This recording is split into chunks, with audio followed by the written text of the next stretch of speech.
am super excited to be able to chat with Micha Benoliel, who is the founder and CEO of Nodle. And we'll get into what Nodle is, but specifically of a project that they've built called Coalition around contact tracing. And so I'd love to, Micha, just have a quick introduction from you, and then we'll dive into some questions that we have and talk about what is contact tracing specifically. Then we look at the landscape of what the opportunities are out there and what people are working on, some of what's already been done in China and Korea and elsewhere.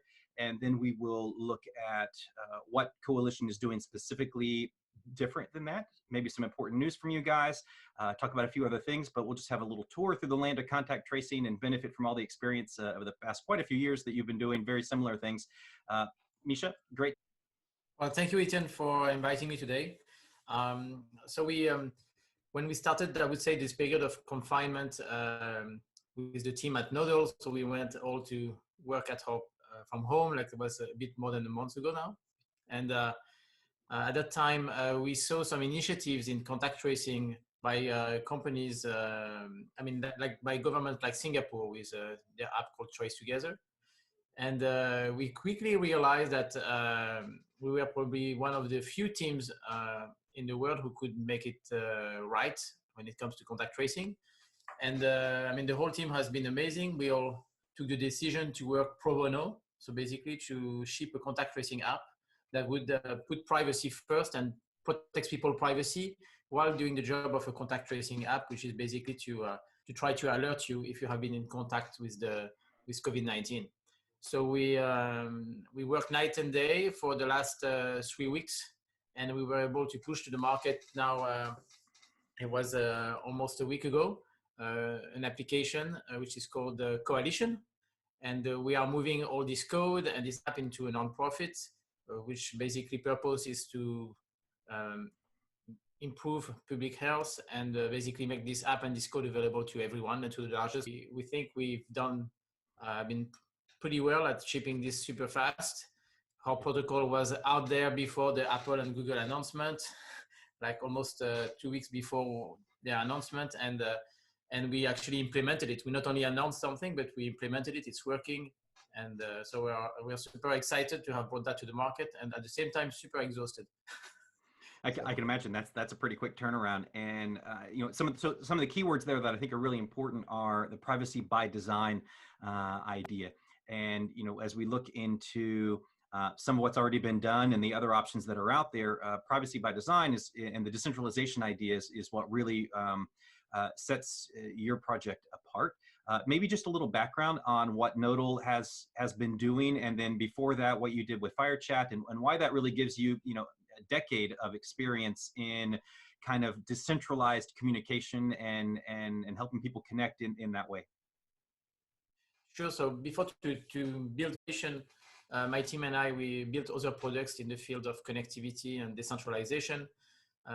Back in 2011, we shipped a mobile application that was enabling you to share your mobile bandwidth from your smartphones for free. When you had to pay at that time to activate the hotspot on your smartphone, you could do it for free. There was an app called Open Garden Mesh. We later released a mobile application called Firechat that you probably heard about, because it was the messaging app that was used by the students in 2014 in Hong Kong to organize their umbrella movement, so their pro-democracy protest. And why it was unique is because it was enabling people to message each other even when there is no internet. So people were able to create groups and share information when they were in proximity. And so that was particularly useful when they were in the protest, which was very crowded. And they also used it to organize and actually their protest ahead of going into the street. So that was Firechat. We got more than 10 million installs.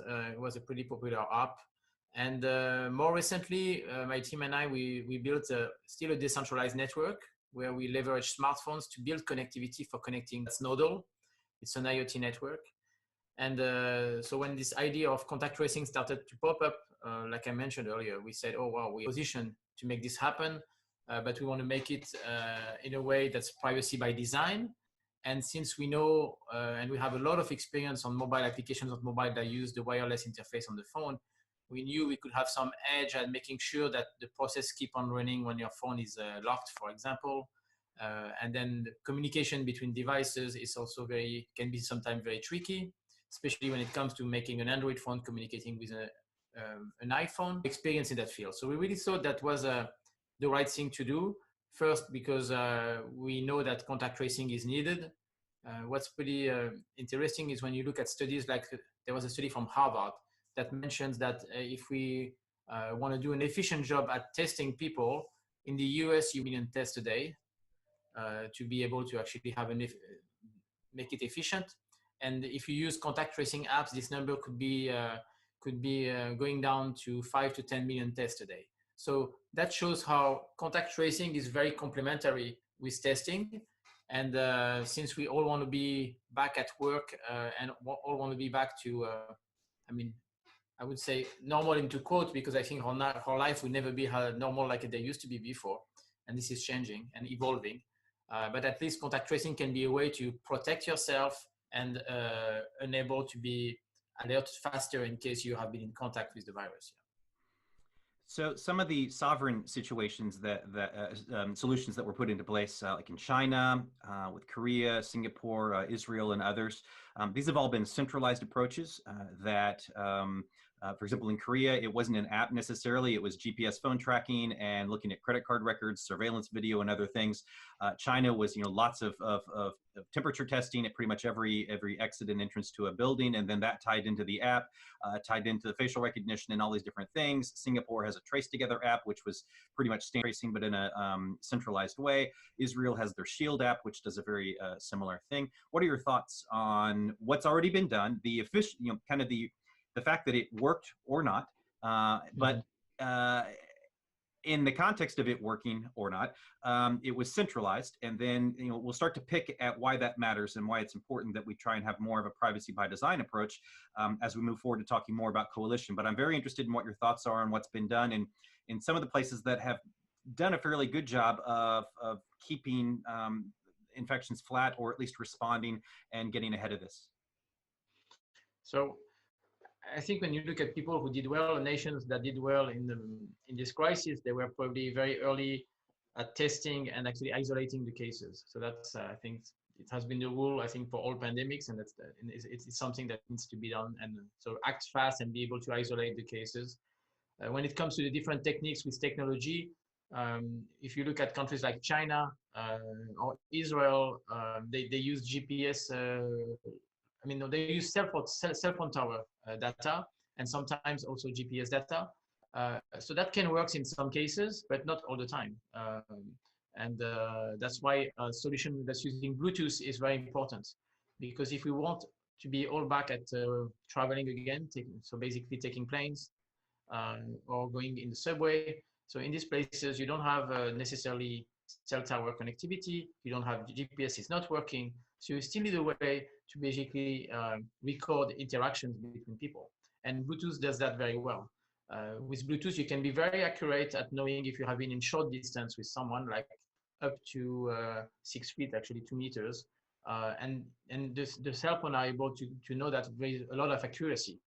And these are the kind of interactions that are important to track. And also the time you spend with people is also very important to track. By using Bluetooth, you can get a much better accuracy of the interactions between people compared to cell towers or GPS. And then it is going to work in places where these solutions don't work. But to do a very efficient job, I think you actually need the combinations of Bluetooth and potentially a GPS, because if you look at the virus and the COVID-19, you can go into a specific place, and even if there's no one around you, if you are contagious, you may leave basically the virus in that place. So if you leave that place and someone comes after you, there's still a big risk. So that's why with Coalition, we started to do an application which is fully decentralized, where we track interactions with people. And if you get infected, then other phones are going to collect your anonymous random identities that basically are infected, and the phone itself is going to compute and alert you that you have been in contact with someone infected. So that's how the decentralized network works, and that's how we preserve everyone's privacy. In a future update, which we are thinking about, we would like people to also, with their consent, be able to upload some of their locations and we would ask them to remove their home, their office, so there's no possibility to actually guess who they are, because it's important that if they were infected, we can actually see those places where they have spent time in the last 14 days. So I think it's a combination of Bluetooth technology and some GPS technology, and we being sure to remove personal information, so basically users' privacy can be protected. Okay, so the places that did work, like China and Korea and some of these others, they threw a lot of AI data at this. If I understand correctly, what you're saying is we can have a similar, if not better, return in terms of the technological approach that doesn't have to have access to all that information by using Bluetooth and then some GPS, which then allows us to get back to some normalcy. By being able to control or understand where we've been in terms of proximity with others, without necessarily having it be all about facial recognition or the money that we spent where we've been or any kind of stuff like that. So it's kind of a parallel path that these countries have taken. But yours or the decentralized approach is a way that we can kind of go back to normal without having too much of a surveillance state built around those informations. I think it's a very important thing for people to think about, because we already have people protesting in places that they want to get back to work and end their confinement and things like that, which is probably pretty premature. And most of these people are not probably very interested in what scientists say or where some of the experts are at on something. To the further point, at some point we have to measure getting back to normalcy in terms of regular life. At this point in time, for me, and I think for most normal, rational people, this is about protecting the vulnerable. It's about keeping as many people alive as possible that don't need to be killed by this virus. It's about protecting our medical professionals, who are also suffering enormously by having to deal with this wave of things. Once we get to a point where that's kind of been dealt with, and we're the social distancing and other stuff is having its effect as well, this lets us go to a place where we can have confidence and feel good about being able to get back out to life. So I think that's fantastic. Now, obviously, you're not the only ones doing this. So in the sense of at least wanting to do this, you are the first ones, if I understand, to market in terms of having an application that's been launched that is truly decentralized and available, at least for now, in Google Play. Tell me a little bit about the decentralized privacy-preserving proximity tracing concept, the DP3T, and the potentially we can also talk about the PEPP-PT, the Pan-European Privacy-Preserving Proximity Tracing Standard. They're loving these acronyms, and the problems in terms of what's being seen with those. So to come back to your point, Etienne, I think, yeah, it's very important. I think today we have the right technologies to do a good job at contact tracing while preserving actually privacy. And I think that's very important. We don't want to be going back at work and also at the same time going back into a society with total surveillance. And we have the choice today, because this technology of decentralization work, and we have built the tools actually that enable you to preserve your privacy while at the same time being protected. And I think that's a very good point. When you look at the approach that we have with Coalition and the D3PT, it's pretty similar. They are both decentralized systems. The approach from PEPP-PT, the Pan-European Alliance, is different. They basically prefer to have a central server that generates random IDs for users, and everything is centralized, and it's a central server that basically is able to notify users that basically they have been at risk or they're risk to be infected. So it's a very different approach.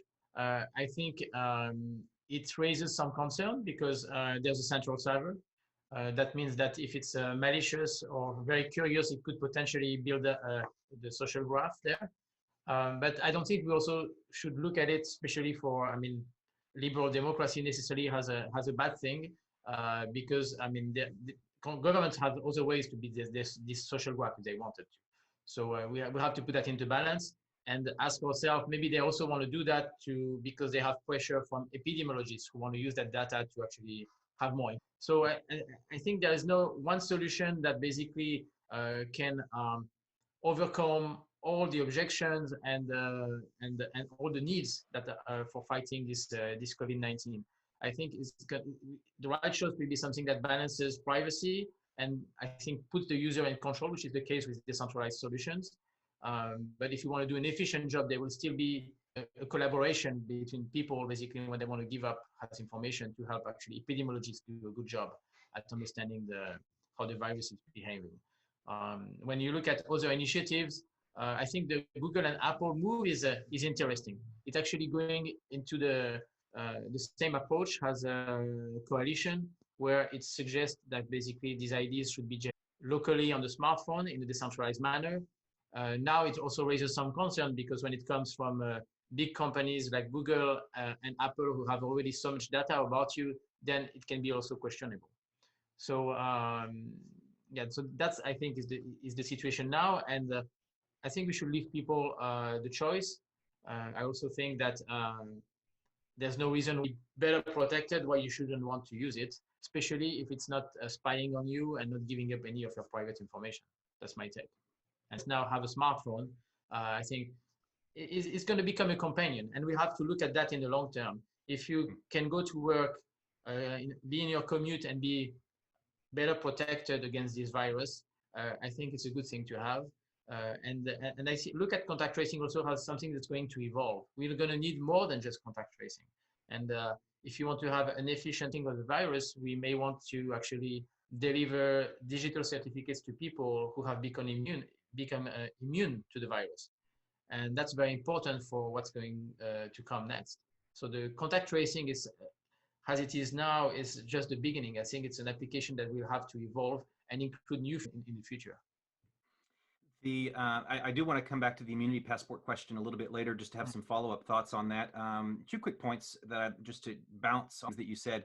The first, to me, that I always find interesting in the privacy discussions, when people get really worked up about people being in their business and knowing everything about what they do, and that is that they already give that up in all the apps that they're already using on their phone. Snapchat, they can open it and see where they're at.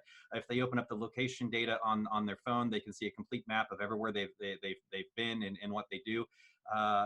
Even cell phone towers, if need be, it's easy to take that data and people very easily. So I think what's very interesting here is the decentralized approach really creates a situation where this can be very private, but top of that, this is a greater good question. So regardless of the privacy question, there's a here to be talking about, and I think it's funny that people can give up, not care about privacy when it comes to certain other things, but can get very excited about privacy when it comes to be told to do certain things. So I think that there's kind of a discussion there that's interesting about, well, even if it wasn't completely private, is there not a greater good question? But more importantly, people like you have built solutions that create complete privacy in the midst of being able to do contact tracing. I think that's pretty cool. Just a quick question. What are your thoughts about people who don't have smartphones? And what will they be able to do when it's time to go back to work, when it's time to go shopping again? And May 11th here, non-essential businesses a little bit more, and people need to wear masks whenever in the subway or public spaces. If we go to a spot where they have to show some kind of proof, or if they're with contact tracing, how is that going to work with people who don't have a phone?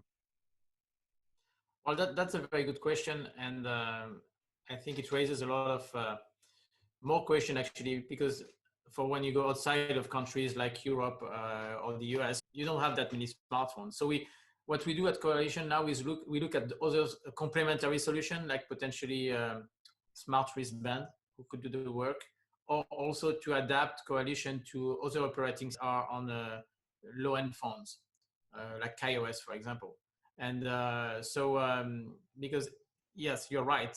Often also it's the people who have the less who are the most exposed or take the most risk. And so we need to do something for all these populations in the US, but also when you look at other places like probably continents like Africa or in other emerging markets in Southeast Asia, for example. So no, you're totally right. I think so far with a mobile application on Android and an iPhone, we can do a good job, but it's not going to be enough. We will need also contact tracing solutions for people who are often left out because they're the ones who are the most at risk. Yeah. I think that's really important.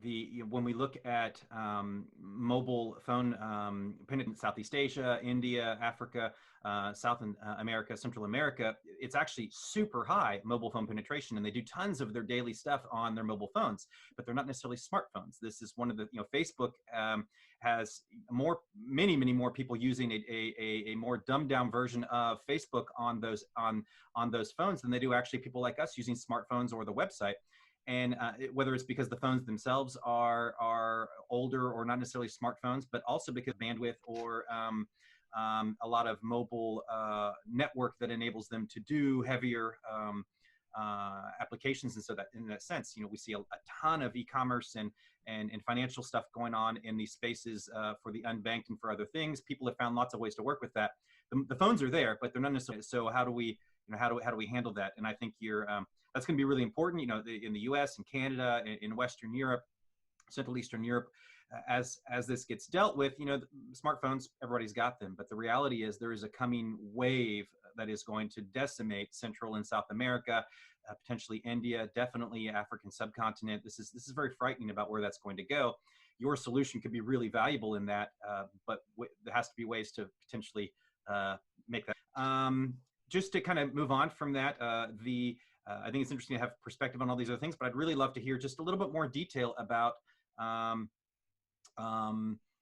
what Coalition has done.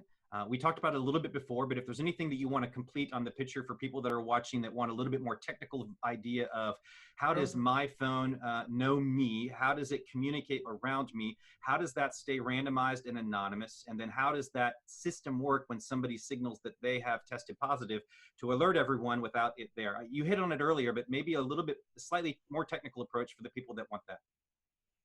Sure, I'm going to walk you through what's the user experience. Okay. So when we started, we first started to build a protocol. We called it the Whisper Tracing Protocol. For those of you who are interested, it is on the website of coalitionnetwork.org, and you can read the protocol. It's not a final version because these things are going to evolve, and we want to make it able to evolve because we want to make it even more and more private and secure for people. So the way it works is you install the mobile application on your smartphone. You don't have to sign in. You don't have to enter any information. You are very autonomous with this app on your smartphone. And this app generates random identities that basically are being broadcasted. And when you are in proximity with other people, these other smartphones can pick up that random identity. And you do the same by picking up other random identities from other smartphones you come across or with people you spend time with. At the same time, when the phone registers that anonymous identifier, which is a randomly generated, it tags the time spent with each of these smartphones. And these random IDs are changed. So if you meet someone one day and you meet that same person another day, it's not going to be the same random identity, basically. And it's even more than a day. It changes every couple hours. So it changes all the time. So that way, there's it's very random. There's no way to actually identify anyone. When someone gets infected, so let's say I get infected, so I declare I am infected, so I have been tested positive, or maybe I went to a doctor or 911 because they found out I had the symptoms. They asked me to stay at home, and because there's a high probability that I have the virus. So once I declare myself as infected, and it's with the user consent, the random identities that were generated in the last 14 days get uploaded to the cloud. And all the other phones, basically, they check and retrieve these random identities and compare them locally on their phone. These identities they have been in contact with. And that's the way the phone is able to alert you if you have been in contact with someone who was infected. That's how it works now, and it's pretty basic. As we improve the system, we will take, by working with epidemiologists, more parameters into considerations, like the time spent in proximity with people, the location where it happened, because that way we can give you a score of probability of being infected. But in this first version, it's very basic. We just alert you if you have been in contact or spent time with someone who declared they were infected later. And so it's a very efficient system. It really protects your privacy. You don't have to disclose any personal information. And it's meant to be a tool to protect you. I think that's brilliant, and as you said, you did this in 2 weeks. It's already out there, so you obviously with more time. This is going to be something where you can add in, how much time have we actually spent together? Did we spend it inside? Did we spend it outside? Were there GPS? The GPS idea. What does that look like? All those different things. That's going to enable it to be even more effective and used. Just to kind of round out yeah, sure. And important, we're going to, this code is open source. So we invite other, universities, other developers, any community who wants to help improve this will be able to access the code, improve it, or take it and compile their own version. And if they were to do that, that would still create the same connection between the randomized IDs. So it would, the point is we need as many people as possible using the same platform as a proximity. It can change maybe by country or even by city, but the reality is the more people that are using the same app, or at least the same back kind of office of terms of the infrastructure, means that the more likely chance that my phone and your phone will be using the same system to talk to each other and to share an ID that lets us connect, right? So you raise a very good point. For this to work, it also needs to be global, because we are all going to be back at work at some point. We're all going to travel again. So you need a system that basically can work globally. So that's why we believe it's very important to have an open protocol. And it's also important to, and that's the work we are going to do with Coalition, is try to look at other protocols that are developed in different geographies and be able to see how we can interface and be interoperable with these local solutions. So you have a solution that protects you all the time, even when you travel. So you're completely right. Yeah. So the Google Play app is out there. The iOS app, if I understand, is waiting to be approved. Is there any other news since we've chatted about some of this? Is there any other news that I'm not aware of that we need to talk about? No, so far we are going through the process of the approval with Apple, we are basically looking at the right way to do that while basically conforming with their requirements to be able to release this app. It's very important that we have both platforms, and like I mentioned, we're even going to have a third platform to go after other communities that don't necessarily have the money to pay for an Android phone or an iPhone. Any specific partnerships that you want to, I think there's something, maybe some cities or some other organizations that you're working with? Definitely. So we are launching this week with the city of Berkeley in California. We're super excited. They're also excited because they also often try to push new technologies. They are a big fan of decentralization. They see how that can be a useful tool, but at the same time, how that can be a useful tool and protecting people's privacy. So we are super excited to start with Berkeley. We are talking to some other governments and cities, and so we are working and rolling this out and to the largest number possible. Well, I appreciate the trip through all of what brought you to being able to build Coalition, what it's doing, why it's different than the other alternatives that are out there, and kind of this kind of approach to understanding what contact tracing is and what we need to be thinking about. Just to kind of close out, I'd love on immunity passports and what that might mean.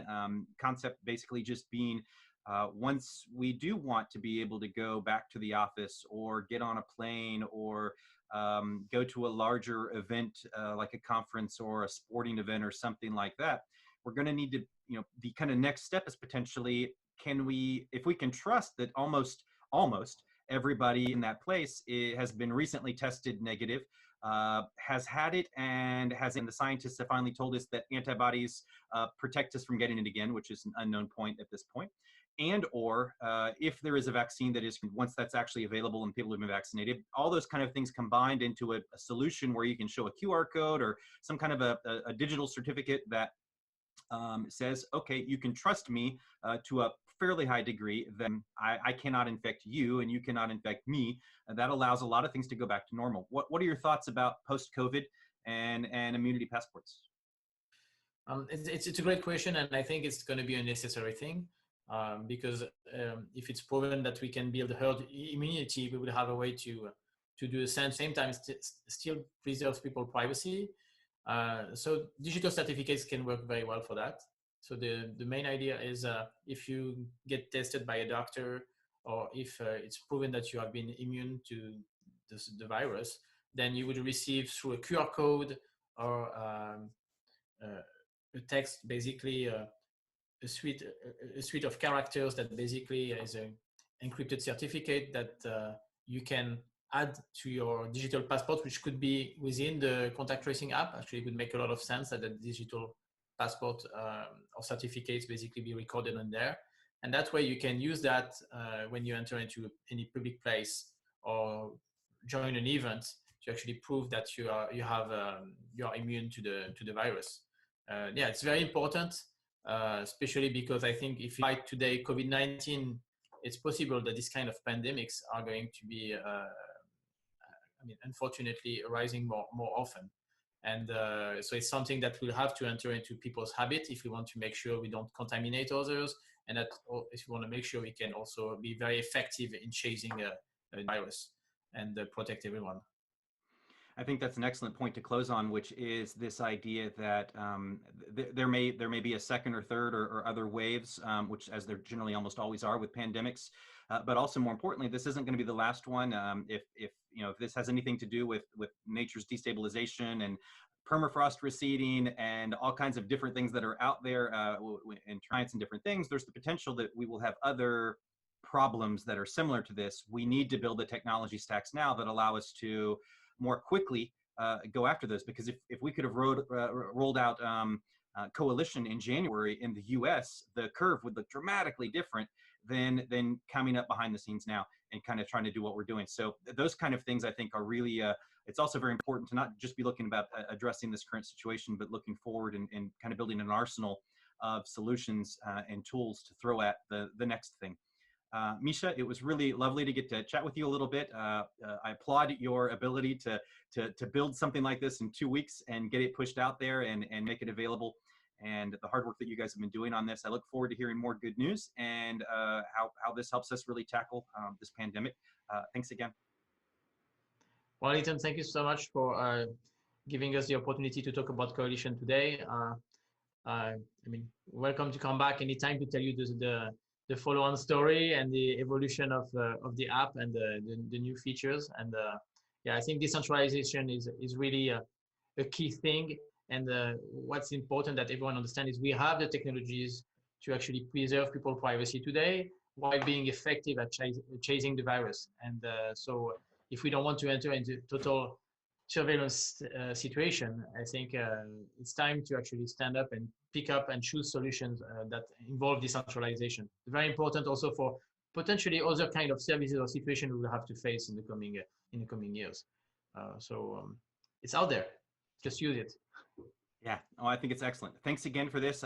Links attached to the videos wherever in the podcast, wherever these different pieces will show up that allow people to access Coalition and download it. We look forward to the iOS version, and we'll chat soon about the next stories related to Coalition and what you guys are working on at Nodle. Thanks, Micha. Thank you, Ethan.